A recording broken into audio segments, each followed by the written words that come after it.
বায়াত করবেন। আমাদের আগামীর ইসলামী রাষ্ট্রের জন্য যারা জান প্রাণ মেহনত করছেন, আল্লামা জুনায়েদ আল হাবিবি এখন আপনাদের সামনে বক্তব্য পেশ করবেন। আল্লাহ তাআলা হুজুরের হায়াতে বরকত দান করেন, আমাদের রাহবর হিসাবে কবুল করেন, সকলে বলে আমিন।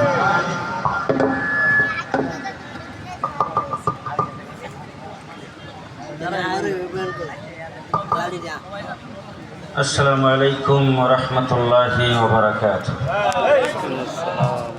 ইন্নাল হামদালিল্লাহ নাহমাদুহু ওয়া নুসাল্লি আলা রাসূলিহিল কারীম, আম্মা বা'দ।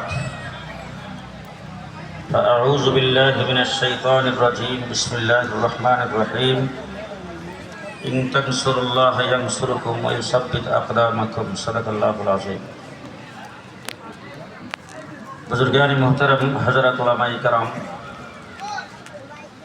সমবেত বেরাদরান ইসলাম,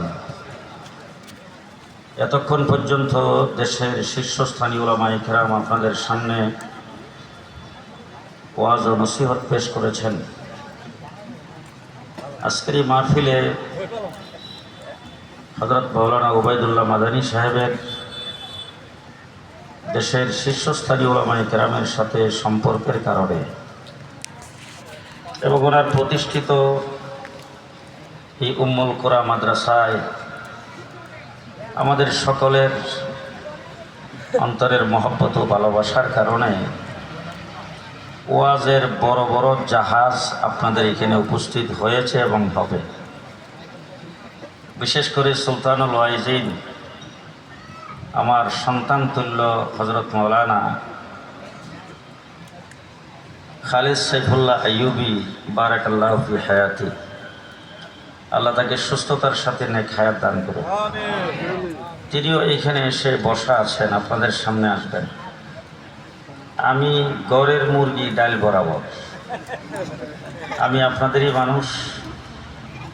শুধুমাত্র মধ্যখানে একটু কয়েক মিনিট কয়েকটি কথাবার্তা বলবো, ওয়াজ না। এই দেশটা ৮০০ বছর পর্যন্ত মুসলমান শাসন করেছিল। এই দেশের শাসন ক্ষমতায় এমন ব্যক্তি ছিলেন যার জীবনে কোনোদিন আসরের সুন্নত কাজা হয়নি, যার জীবনে কোনোদিন তাহাজ্জুদ কাজা হয়নি, যার জীবনে কোনোদিন তাকবীরে ওলা ছুটে নাই, যিনি তার চোখ দিয়ে জীবনে কোনোদিন বেগানা কোনো নারীর চেহারা দেখে নাই। বাদশাহ সুলতান শামসুদ্দিন আলতামশ রহমতুল্লাহ আলাইহি ৮০০ বছর মুসলমান শাসন করার পরে এই দেশটা ইংরেজ দখল করেছিল। ইংরেজের শাসন যখন চলছিল তখন এই দেশে শিক্ষিত মানুষের অভাব ছিল না। বড় বড় ডাক্তার, ইঞ্জিনিয়ার, প্রফেসর, ব্যারিস্টার, কিন্তু ইংরেজের বিরুদ্ধে কথা বলার মতো সাহস কেউ পায়নি। সাহস করেছেন আলেম উলামায়ে কেরাম। সর্বপ্রথম ইংরেজের বিরুদ্ধে দিল্লির জামি মসজিদের মিম্বরে দাঁড়ায় কথা বলেছেন আমার পূর্বপুরুষ শাহ আব্দুল আজিজ মুহাদ্দিসে দেহলভী রহমতুল্লাহ আলাইহি। ইংরেজের বিরুদ্ধে দেশের মুসলমানদেরকে মুক্তিযুদ্ধ করার জন্য সর্বপ্রথম শাহ আব্দুল আজিজ মুহাদ্দিসে দেহলভী রহমতুল্লাহ আলাইহি ফতোয়া দেওয়ার পরে আমরা আমাদের পূর্বপুরুষ বুজুর্গানে দ্বীন উলামায়ে কেরাম এই দেশকে ইংরেজ থেকে মুক্ত করার জন্য একাধারে ২৫০ বছর পর্যন্ত আমরা লড়াই করেছি। আমাদের লড়াইয়ের কারণে এই দেশ থেকে ইংরেজ বিতাড়িত হয়েছে। ফলশ্রুতিতে ভারতবর্ষ ২ ভাগে বিভক্ত হয়ে স্বাধীনতা অর্জন করেছেন। একটার নাম হলো হিন্দুস্তান, আরেকটা হলো পাকিস্তান। আমরা পাকিস্তানের অংশ ছিলাম। আপনারা কোনো কথা বলেন না, সবাই চুপ থাকে। আমরা কোন অংশ ছিলাম? পাকিস্তানের অংশ। এবার আমি আপনাদের কাছ থেকে শুনবো, আমি বলবো না। আমাদের ভাষা হলো বাংলা। আমাদের পাশে কলিকাতার ভাষা কি? জি, বাংলা। তাহলে ভারতের পশ্চিমবঙ্গ কলিকাতার ভাষাও বাংলা, আমাদের ভাষাও বাংলা।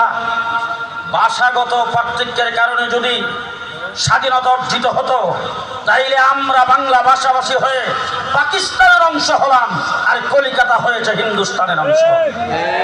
এবার আপনাদের কাছে জানতে চাই, আমরা বাংলা ভাষাভাষী হয়ে কলিকাতার সাথে হিন্দুস্তানে কেন থাকলাম না, আমরা কেন পাকিস্তানের অংশ হলাম? বলে কি কারণ? আমরা মুসলিম অধ্যুষিত হওয়ার কারণে, মেজরিটি মুসলমান হওয়ার কারণে আমরা হয়েছিলাম পাকিস্তান। এই কথা আসতে বলবেন না। আমরা মুসলিম হওয়ার কারণে আমরা পাকিস্তানের অংশ হয়েছিলাম। তাই না? আমাদের মূলে কি? ইসলাম। আমাদের মূলে ইসলাম। ইসলামের নামে ইংরেজ থেকে এই দেশ স্বাধীন হয়েছে। 1971 সনে মুক্তিযুদ্ধ হয়েছে ইসলামের কারণে নয়, পশ্চিম পাকিস্তানিদের জুলুম নির্যাতনের কারণে। শেখ মুজিবুর রহমান সাহেবের 6 দফা একটা ইসলামের বিরুদ্ধে ছিল না, ঠিক না বেঠিক? তাহলে আমরা মুসলমান এই পরিচয়টা দিতে কি আপনাদের লজ্জা করে? জি, আমরা মুসলমান, দেশ স্বাধীন আমরা করেছি। আজকে যারা স্বাধীনতার পক্ষ শক্তি বলে স্লোগান দিয়েছে 52 বছর, যারা মুক্তিযুদ্ধের চেতনার নামে দেশটাকে লুটপাট করে তলাবিহীন ঝুড়িতে পরিণত করেছে, দেশের যারা লুটপাটের রাজত্ব কায়েম করেছে, মুক্তিযুদ্ধের চেতনার কথা বলে আমাদেরকে যারা রাজাকার বলেছে, তাদের চোখে আঙ্গুল দিয়ে বলতে চাই, মুক্তিযুদ্ধ বাংলাদেশে 1 নম্বরে আমরা। দেশের জন্য মুক্তির সংগ্রাম আমরা করেছি, রক্ত দেশের জন্য আমরা দিয়েছি। আজকে স্বাধীনতার ইতিহাস থেকে আলেম ওলামায়ে কেরামের নাম বাদ দেওয়া হয়েছে। যুক্তফ্রন্ট গঠিত হয়েছিল একজন আলেমের নেতৃত্বে, তার নাম ছিল মাওলানা আতহার আলী। হাকিমুল উম্মত হযরত তানভী রহমাতুল্লাহ আলাইহির খলিফা মাওলানা আতহার আলী রহমাতুল্লাহ আলাইহির নেতৃত্বে 5 জনের সমন্বয়ে যুক্তফ্রন্ট গঠিত হয়েছিল। তার মধ্যে একজন ছিলেন মাওলানা ভাসানী, আরেকজন ছিলেন হুসেন শহীদ সরওয়ার্দী, আরেকজন ছিলেন শেরে বাংলা একে ফজলুল হক, সর্বকনিষ্ঠ ছিলেন যে শেখ মুজিবুর রহমান। কিন্তু জেলখানায় বসে ইতিহাস পড়লাম, মাওলানা আতহার আলীর নামটাও নাই। সুরের দল সেই নামটা পর্যন্ত বাদ দিয়েছে। দেশের জন্য লড়াই আমরা করেছি। আজকে পরিষ্কার আমার মাতৃভূমিতে দাঁড়িয়ে বলে গেলাম, আমার মাহমুদুল হাসান দেওবন্দিকে বাদ দিয়ে স্বাধীনতার ইতিহাস রচনা হতে পারে না। আমার হুসাইন আহমদ মাদানিকে বাদ দিয়ে স্বাধীনতার ইতিহাস রচনা হতে পারে না। আমার ফখরে বাঙ্গালকে বাদ দিয়ে স্বাধীনতার ইতিহাস রচনা হবে না। স্বাধীনতার ইতিহাস রচনা হইতে গেলে ফখরে বাঙ্গালের নাম থাকতে হবে। স্বাধীনতার ইতিহাস রচনা হইতে গেলে হাফিজ হুজুরের নাম থাকতে হবে। স্বাধীনতার ইতিহাস রচনা হইতে হলে মাওলানা আতহার আলীর নাম থাকতে হবে। রক্ত দেশের জন্য আমরা দিয়েছি। গত 15 বছর আমরা সবচাইতে বেশি রক্ত দিয়েছি। কথা বলেন ঠিক কিনা? গত 15 বছর সবচাইতে বেশি রক্ত দিয়েছি। শাপলা চত্বরে 1 সাগর রক্ত দিয়েছি। 2021 সালে ব্রাহ্মণবাড়িয়াতে পাখির মতো গুলি করে 15 জনকে হত্যা করা হয়েছে। আজকে জুলাই সনদ ঘোষণা করা হয়েছে। জুলাই সনদের ভূমিকার মধ্যে একটু শাপলা চত্বরের কথা 2 শব্দ, বাকি পুরা জুলাই সনদের ভিতরে শাপলা চত্বরের কথা কোথাও নয়। কি ঘটনা? আমাদেরকে কোথায় রাখলেন? জুলাই সনদ যেদিন স্বাক্ষর হয় সেদিন অনুষ্ঠানে ছিলাম। সেই সনদ যিনি প্রস্তুত করেছেন তিনি সেখানে বক্তব্য রেখেছেন। আলী রিয়াজ সাহেব তিনি বিসমিল্লাহ বলে নাই, সালামও দেয় নাই। শুধু তাই না, গোটা বক্তব্যের ভিতরে একবারও গণহত্যার কথা বলেছেন, অন্যান্য হত্যাকাণ্ডের কথা বলেছেন, ছাত্রদের উপর গুলি চালানোর কথা বলেছেন। তার মুক্তি আলেম ওলামায়ে কেরামের উপর যে 1,54,000 গুলি চালানো হয়েছে, এই কোনো শব্দ বের হয় নাই। কি কারণ? বাংলাদেশের আলেম ওলামায়ে কেরামকে অত্যন্ত চক্রান্ত করে আল্লাহ মাহমুদ শফিকে ব্ল্যাকমেইল করে কিছু দুষ্কৃতিকারী সৌহার্দ্য উদ্যানে শুকরানা মাহফিল করেছিল। আজকে বাধ্য করে বলতে হয়, সে শুকরানা মাহফিলে তখনকার পেশিস প্রধানমন্ত্রীর একজন সাময়িক উপদেষ্টা মেজর জেনারেল আবদিন সাহেব তিনি দাঁড়ায়া হাজার হাজার আলিম উলামায়ে কেরামের সামনে বলেছেন শাপলা চত্বরে কোনো হতাহত হয় নাই। মুখে কুলুপ দিয়ে বসে থেকে শাপলা চত্বরে কোনো হতাহত হয় নাই, একটা গুলিও চালানো হয় নাই, এগুলি সব মিথ্যা। ওই জায়গায় বাংলাদেশের যারা উপস্থিত হয়েছিলেন তাদের রক্ত তখন টকবক করেছে, কিন্তু নিরাপত্তার সত্য কোনো কথা বলে নাই। আজকে অত্যন্ত দুঃখের সাথে বলতে হয়, সরকারের পক্ষ থেকে আত্মপক্ষ সমর্থন হিসাবে রুল অনুযায়ী হাসিনার পক্ষে যেই উকিল নিয়োগ করা হয়েছে তিনিও সেই আন্তর্জাতিক অপরাধ ট্রাইব্যুনালের কোর্টে দাঁড়ায় বলেছেন শাপলা চত্বরে কোনো হতাহত হয় নাই। ঘটনা কি? তিনি সেখানে বলেছেন 2-4 জন হয়তো কোনো কারণে মারা গেছে। কি ঘটনা?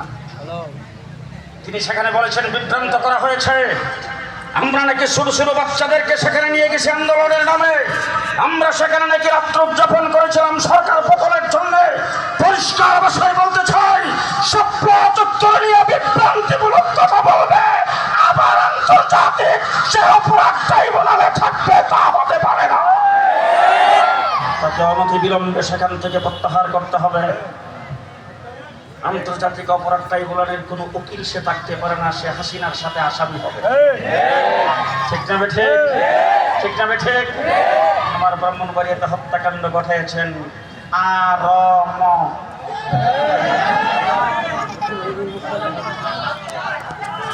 আরম মুক্তাদির সাহেব। অত্যন্ত দুঃখজনক ব্যাপার, ব্রাহ্মণবাড়িয়া কোনো জেলখানা না থাকার কারণে তাকে ঢাকা রাখছে।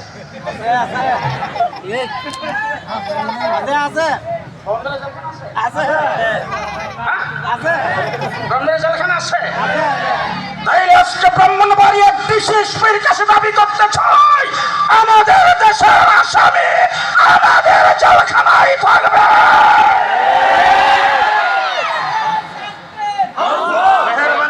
মুক্তাদির সাহেবকে একটু ব্রাহ্মণবাড়িয়া আনেন, আমরা একটু দেখতে চাই। আমাদের দেশের সন্তান, আমরা দেখার হক আছে তো, আমরা ওনাকে একটু দেখতে চাই। 2 নম্বরে তার ফাঁসি হবে মুক্ত মঞ্চে। দাঁড়াই রয়েছে একটা কথা পাই, জেলখানার ভিতরে কোন রাতের অন্ধকারে ফাঁসির কাস্টে ঝুলানো হবে না, মুক্ত মঞ্চে তাকে ফাঁসির কাস্টে ঝুলানো দিতে হবে। ফাঁসির কাস্টে ঝুলানো দিতে হবে। আপনারা একমত? আমার ব্রাহ্মণবাড়িয়া ফখরে বাঙ্গালের কথা আপনাদের মনে আছে? শুনছেন? বড় হুজুরের কথা শুনছেন? ব্রাহ্মণবাড়িয়া মুফতি নুরুল্লাহ সাহেব রহমতুল্লাহর কথা শুনছেন? মুফতি ফজলুল হক আমিনী সাহেব অনেকে দেখছেন তো, আজীবন যুদ্ধ জাহাদ করেছেন ইসলামের পক্ষে। আজীবন যুদ্ধ জাহাদ করেন ইসলামের পক্ষে। আমার বাবা ফখরে বাঙ্গাল রহমতুল্লাহের খাদেম ছিলেন। বড় হুজুরের সাথে আমাদের পারিবারিক সম্পর্ক ছিল। মুফতি নুরুল্লাহ সাহেব হুজুর রহমতুল্লাহ আলাইহির সরাসরি ছাত্র। মুফতি আমিনীর সাথে 33 বছর পর্যন্ত বাংলার মাটিতে আন্দোলন সংগ্রামে ছিলাম। তারা যে মিশনে রেখে গেছেন সেই মিশনকে আগামী দিনে রাষ্ট্রীয় পর্যায়ে পৌঁছে দেওয়ার জন্য জুনায়েদ আল হাবিবের জীবন জৈবন সব শেষ করতে চাই। আপনারা কে কে আমার সাথে আছেন? নাসরুম মিনাল্লাহ ফাতহুন করিব ওয়া বাশশিরিল মুমিনিন। আসসালামু আলাইকুম। মাশাআল্লাহ, আল্লাহ রাব্বুল আলামিন হযরতের হায়াতের মধ্যে বরকত দান করুক, সকলে বলে আমিন। ইতিহাস সাক্ষ্য দেয় এই ভূখণ্ডের স্বাধীনতা আল্লামা সুলতানুল ওয়াইজিন আল্লামা খালিদ